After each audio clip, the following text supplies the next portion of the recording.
Hi, in honor of Women in Construction Week and a talk that I'm doing tonight, I wanted to just hop on and give just some tips that have worked for me as a woman in construction for 26 years on authentic leadership.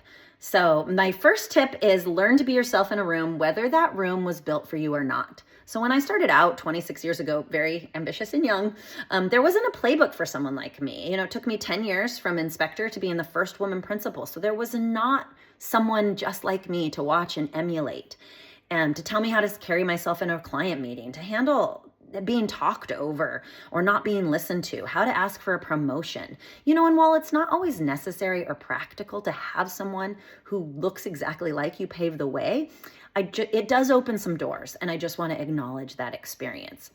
But for me, necessity is the mother of invention. That has always rung true. And, if I would have been handed opportunities, I wouldn't have gotten a chance to develop the skill set that I have, or I wouldn't have learned them nearly as well. So I have started to do two things, or have done two things throughout my career. Number one, focus on the helpers. For every person who didn't invest in me, there were two who would go over and above. And number two, instead of trying to be someone else, I watched what the people that were doing what I wanted to do were after.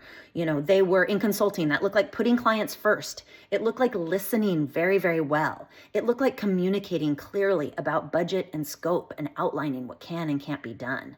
And so even in situations where I was underestimated or talked over, when I leaned into those principles and pressed on in who I was, it brought more success than failure. And this is what I leaned into about myself. I am curious. I am genuinely, relentlessly curious.